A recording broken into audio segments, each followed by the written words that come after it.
Bon, bienvenue à tous. J'ai décidé que c'était peut-être bon de faire une petite mise à niveau pour ce qui est la façon de mesurer les pneus, le fameux mesurage de pneus.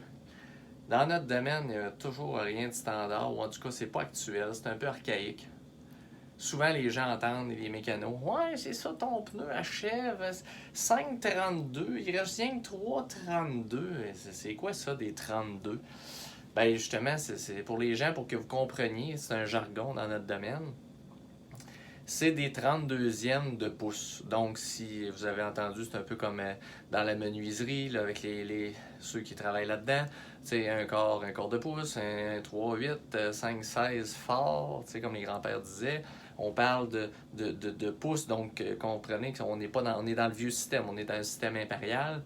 Et oui, les pneus sont là-dessus, c'est archaïque un peu. En Europe, ils fonctionnent en millimètres, ici un peu dans certains endroits, mais encore, quand vous parlez à un mécano, c'est sûr, ils vont vous sortir des 32, les 32e de pouce. Donc, le but, c'est ça, je vous donne deux, trois trucs pour que vous compreniez si jamais quelqu'un vous parle, un technicien, ou peut-être de magasiner dans l'usager, c'est important, c'est la même chose, il faut que vous compreniez un peu qu'est-ce que vous magasinez. Donc, les 32e, mais j'ai apporté un petit truc à l'ancienne aussi avec un 25 cents. Les 32e de pouce, dans l'été ou le pneu d'hiver, c'est pas la même tolérance, donc la même épaisseur qu'on va s'attendre d'avoir pour un pneu excellent ou un pneu neuf. Pour simplifier les choses dans la vidéo, j'y ai pas été avec tous les camions, tous les cas trop d'exception. Donc on parle de pneus tourisme. J'exclus aussi les pneus hyper rares ou trop performants. Donc on y va avec un pneu de tout le monde, de tous les jours. Écoute, c'est l'automne au moment où je vous fais la capsule, mais je vais y aller avec. Je commence par juste les épaisseurs théoriques d'un pneu d'été et on enchaîne tout de suite. Dans un pneu d'été, il va souvent naître avec une épaisseur de près de 10 32e de pouce. Là, n'oubliez pas, là, pour être clair, là, pour vous l'imager si vous n'êtes pas d'accord, si vous n'êtes pas à l'aise avec le principe de ces mesures-là, 32 sur 32, ça équivaut à 1 pouce. Donc, vous imaginez que si je dis 10 32e, là, ben, comme des parts de tarte, on s'entend, c'est beaucoup plus petit. C'est en bas de la moitié de 32 32e qui est 1 pouce. Donc, forcément, pour les pneus, 10 32e, c'est quand il est neuf et dans les pneus d'été. Puis, ce pneu-là, on doit le discarter ou le disposer, arrêter de l'utiliser à 3 32e de pouce. Bien sûr, c'est des généralités selon les marques où il peut y avoir des pneus qui réagissent mal avant d'être rendus à cette usure-là. C'est une autre histoire, on s'en reparle plus tard. Ensuite, pour les pneus d'hiver, on a une épaisseur différente avec une stratégie différente et ces pneus-là doivent être capables de pelleter de la neige. Donc forcément, il faut un pneu plus épais. Ces pneus-là vont naître avec des dimensions entre 10, 10,5 32e de pouce et jusqu'à 13 32e de pouce. À peu près. La grande majorité aux alentours de 12. Puis ces pneus-là, on demande, bien sûr, c'est conseillé au Québec, de discarter, d'enlever ce pneu-là, de changer de pneu à partir de 5 32e de pouce.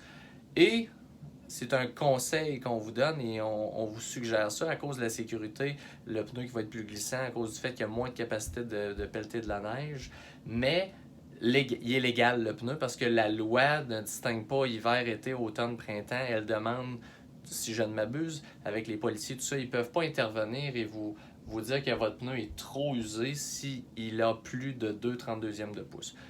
Par contre, comme vous allez voir, c'est ça le but, là, c'est faut que vous compreniez que les règles que je vous parle, les suggestions fortes, c'est pas un hasard, c'est qu'en dessous de 5 32e l'hiver, il y a vraiment un changement de comportement. Le pneu est un peu dépassé par les événements. Nous, mettons, dans les garages, on mesure les pneus avec soit justement ce genre d'outil-là. Là, vous voyez, je n'ai choisi un qui a du rouge, du jaune, du vert. C'est pour faciliter là, quand on mesure rapidement. Vous comprendrez que si je prends un pneu d'un certain âge comme ça, il est au début du jaune, ben là, on a une idée plus facilement. Mais en même temps, l'idéal, c'est juste de calculer les 32e de pouce qui sont marqués. Avant de tomber sur certains petits détails ici, je vous parle, là, c'est mon petit côté old fashion. J'ai sorti un 25 sous pour ceux qui sont de l'ancienne mode ou qui ont entendu le grand-parent, ou en tout cas, c'est rare que c'est utilisé encore. Il y avait un truc pour mesurer les pneus quand on n'a pas d'outils. C'est de prendre un 25 sous, puis vous oubliez la face de la reine, là, c'est du côté du caribou. Et il s'agit de prendre la pièce et de la descendre dans le pneu, en prenant soin de mettre le nez du caribou vers le pneu, donc vers le bas, puis vous regardez si le nez est caché ou non. Si vous voyez le nez jusqu'au bout du nez, donc tout le caribou, le pneu est fini. C'était le concept de base de ce principe-là. Donc, on oublie le reste là-dessus. Il n'y a pas grand-chose à savoir, mais à part le fait que ça aide un peu, mais c'est pas précis. Dans notre domaine, avec le fait de calculer le pneu de cette façon-là, bon, un, c'est plus précis. De deux, c'est pour faire le suivi, pour que le client, on lui donne une information justement qui est le moindrement précise et importante, c'est sûr. Il veut savoir là, son pneu est rendu où là-dedans. Ici, je l'ai apporté justement pour que vous compariez, juste à l'œil. Je ne sais pas si vous voyez, oui, je pense comme ça, oui. Il y a le pneu qui est neuf, on voit encore les lignes à l'usine de la couleur là, pour l'échange des robots dans le garage, pas dans le garage, mais dans l'usine. Mais on voit clairement qu'il y a vraiment une différence d'usure. Dans le cas présent, un pneu comme celui-là, ça c'est un Toyo, puis il va sortir à 12,32e, complètement neuf. Puis ici, j'en ai un qui est, il y a un bon 3 ans passé dans son cas à lui, et on est à 7,32e. Ça veut dire que ce pneu-là, à 7,32e, si la personne n'a pas trop de route à faire, va être capable de faire sa dernière hiver. Théoriquement, ce pneu-là ferait une 4e hiver et serait à disposer au printemps, puis il va avoir donné 4 années sécuritaires au client. Comme vous voyez, il y a quand même une usure, donc la performance du pneu va dégrader doucement. Pourquoi j'avais amené un autre pneu? Regardez bien. On va aller vous rapprocher les deux là. C'est juste pour vous faire une petite remarque comme quoi. Là, on va les rapprocher comme il faut. J'ai un pneu qui est de moins bonne gamme ici et qui est vraiment plus abordable, plus d'entrée de marché. Et j'ai le pneu, le Toyo GS66, qui est quand même un des meilleurs pneus du marché neige et glace, donc il y a vraiment tout ce qu'il faut pour travailler comme il faut.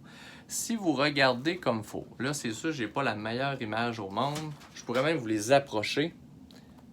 Vous pouvez constater qu'ils ont la même usure en passant. C'était ça le but du comparatif. J'ai mesuré les deux avant. 7,32e de pouce les deux. Mais on voit clairement que du côté d'un pneu d'entrée de gamme, on a des lamelles, donc il y a du dessin qui disparaît avant. Très intéressant, c'est là où j'en viens, c'est que la mesure n'est pas le seul calcul qu'il faut faire. Il y a des pneus comme ça qui deviennent médiocres sur le chemin avant même d'être complètement dépassés par les événements au niveau d'épaisseur. Donc, ça, c'est ça qui est important, puis c'est ce que je prends du temps à expliquer aux clients, parce que les pneus d'entrée de gamme vieillissent vraiment mal à cause de plein de dessins comme ça qui ne sont pas fendus jusqu'au fond. Ils veulent préserver le fait que le caoutchouc n'est pas trop bon. Le fait de ne pas les fendre jusqu'au fond et d'être refermé rapidement, ça fait en sorte que les blocs restent stables ou ne se déchirent pas, ne se défont pas. Donc, ils n'ont pas le choix non plus de ne pas fendre jusqu'au fond les pneus. Puis, ben, c'est ça. Dans des cas comme ça, ça fait un pneu qui va être déjà glissant à 7,32e. On conseille souvent, dans certains cas, de changer avant si la personne a vraiment des contraintes des routes ou bien non, qu'elle nous a déjà mentionné que le pneu était glissant. Ça, c'est une chose. Puis, c'est ça. Oui, il y a des exceptions, je m'explique. Tantôt, je vous ai parlé de mon pneu, le Toyo, qui est sorti à 12,32e. Et il y a beaucoup de pneus, neige et glace ou neige, qui sont à ces épaisseurs-là. Puis, c'est normal parce qu'on veut une épaisseur pour la qualité sur neige aussi. On veut être capable de pelleter, donc du volume de neige. Mais il y a des exceptions. Je prends par exemple un Michelin XS. Le pneu va sortir d'origine avec un 10,32e ou 10,32e et demi complètement neuf d'hiver. Vous allez dire, ouais, Christian, c'est la grandeur, c'est l'épaisseur que tu m'avais dit pour les pneus d'été, ça? Oui, presque. C'est que il y a une stratégie dans certains cas pour certains besoins, comme quelqu'un qui est toujours sur l'autoroute, où on veut différent. Le fait que cette personne-là, 90% du temps, est toujours sur une route qui est dégagée par une gratte constamment déblayé, cette personne-là n'a pas les mêmes défis. Elle peut se ramasser sur une route glissante, des vents latéraux, de la glace noire, etc., avec beaucoup moins de travail de neige à faire dans son hiver. Cette personne-là a besoin d'un pneu lamellisé avec un caoutchouc très haut de gamme, capable de travailler sur des glaces dangereuses, mais n'a pas besoin d'une quantité de volume de trous et de fentes et de crampons, de blocs pour aller pelleter de la neige, dégager de la neige. Dans ces cas-là, ils ont besoin d'un pneu dessiné pour le travail sur l'autoroute à haute vitesse, donc 80 km/h, 100 km/h, 120 si vous êtes illégal, mais vous comprenez ce que je veux dire, c'est fait pour d'autres besoins. Ces gens-là, avec le même pneu que je vous parle, s'ils restaient en campagne, dans des routes mal dégagées, seraient malheureux. Ça ne serait pas un bon pneu.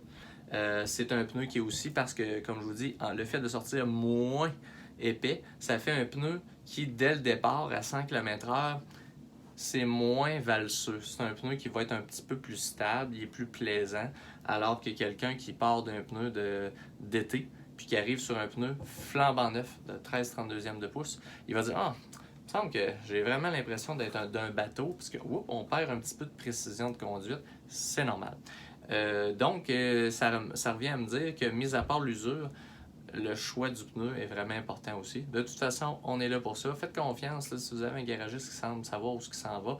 Posez des questions et surtout, assurez-vous que ce qu'on vous offre, ça convient avec les besoins. Merci. Bye.